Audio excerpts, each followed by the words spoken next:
Hey, what are you doing? Scrolling. Why? Actually, I'm just checking the trends. I'm just checking if my feed is good. And actually, I'm not really sure. And that is the problem. Before Socrates said that true knowledge starts with questioning ourselves and reflecting on our own lives. But with scrolling and checking the trends, we usually end up to do the opposite. We end up by focusing on what is on the trend and what other people would think about our decisions instead of thinking about what we really want. Basically, we were asking for external validation without us realizing it. So for this episode of Tea for Thoughts and to break this down, I have invited friends who totally get this Gen Z life. Meet Queenie for sociological perspective, Ray for anthropological and psychological, and Nina for Filipino values. So welcome for our episode of Tea for Thoughts. So now, let's get real and talk about how scrolling, trends, and external validation influence not just our feeds, but also our decisions. So for you, Queenie, you get this a lot, di ba? And you see these situations a lot. Yung mga estudyante, especially the Gen Z of this generation, scrolling endlessly instead of thinking for themselves, di ba? Yes, sobra. Honestly, nowadays it's everywhere. It actually reminds me of Socrates, the famous philosopher. He has this idea of unexamined life. Like, ayun yung talaga yung nangyayari sa atin ngayon. Imbes na mag-reflect tayo sa sarili natin choices, is naka-base or parang naka-autopilot na yung decisions natin based sa kung ano yung trending. True, kasi 'di ba, pag nag-scroll tayo, we get this feeling of productivity because of all this information that we get from social media. Pero in reality, if we would look at it, hindi siya nakatutulong talaga sa pag-iisip natin, no? Exactly, that's the trap. It gives us the sense of control or direction kasi nga, ang daming info.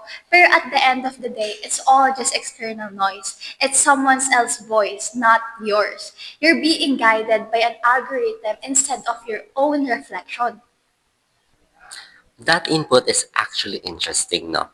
And for you naman, Ray, from a cultural side, why do you think people, especially now at your age and students of your age, scroll so much and their decisions is based on what they are seeing online? Social media is shaped by society. For Gen Z, fitting in is important para ma-value sila ng ibang tao. So, yung ibang students are scrolling to see what everyone else approves of. Culturally, following the group and just going with the flow with the majority is considered normal and safe naman. So it's not about just the phone, no? It's about the culture around it that pushes people to this behavior, di ba? Yes, exactly. The platform design and social expectation feed each other. And yun yung nagkakos ng reinforcement of the habit. So how does it affect students personally naman? Kasi, it can lower their self-esteem. Constant comparison makes students doubt their choices. And masyado na silang nagre-rely kung ano sa tingin nila ang aaprubahan ng iba instead na magtiwala sila sa sarili nila. That point actually makes sense. So parang scrolling shapes not only the behavior but also how we feel ourselves, ano? Very nature na talaga ng mga Filipino yan. Part na ng Filipino culture na makisabay sa trending. They say, yung sabi ng lola ko dati, Filipinos are the great imitators. Alam mo, Joy, tsuka dyan, pati yung lola mo sa sinabi niya. Alam mo, it's very connected to Filipino value called pakikisama. As Filipino, lalo na yung mga students ngayon, pagdating sa mga courses nila, pressured yan sila. Need nila makisabay kung ano yung trending para walang gulo or hindi sila out of place. Pero, ang downside dyan, feeling nila okay na. Kasi nga, sabay sila sa trending.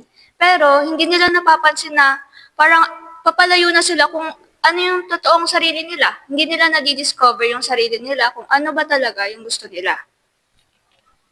So, from just scrolling and following to the trends to fit in, minsan nadadala na tayo sa mas malalaking decisions, di ba?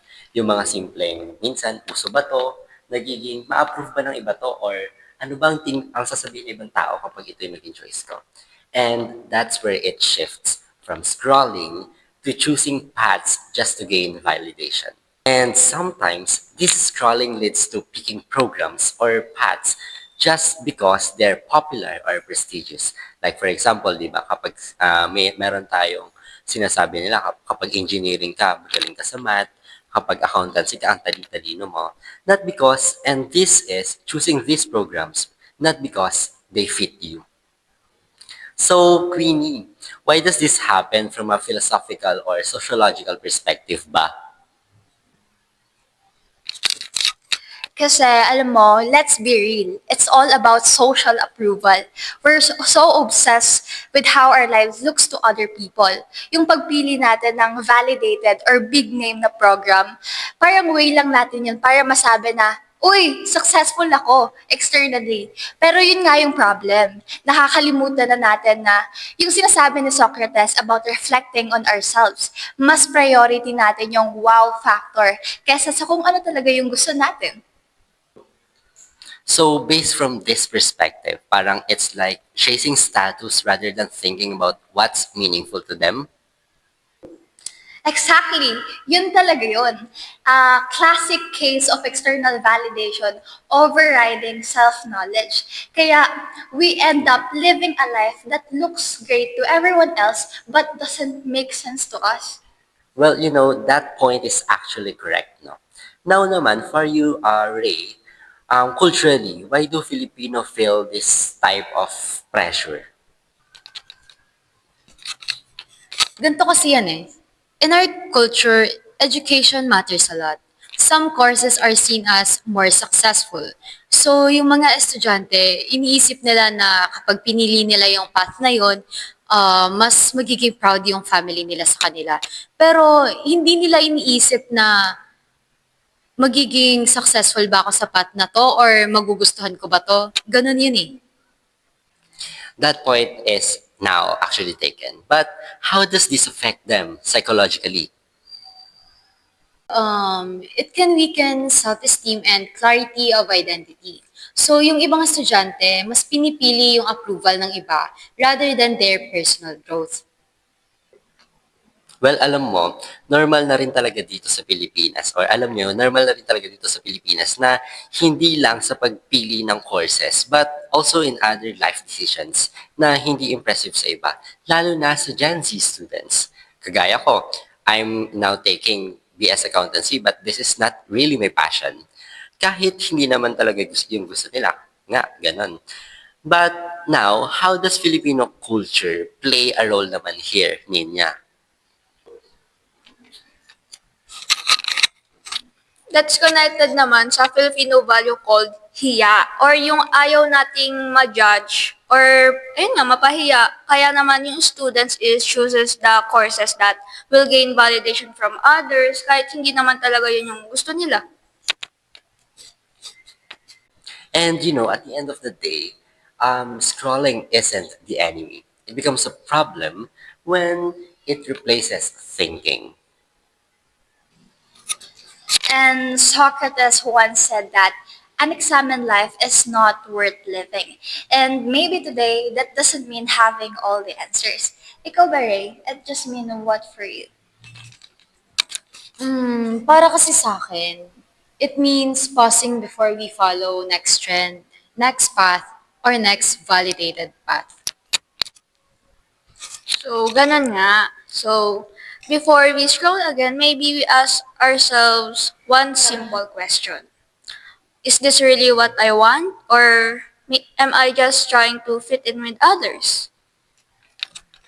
So now, thank you for this wonderful and insightful words now. And this wraps up the Tea for Thoughts episode 67. Let's keep choosing reflection over action and thought over trend.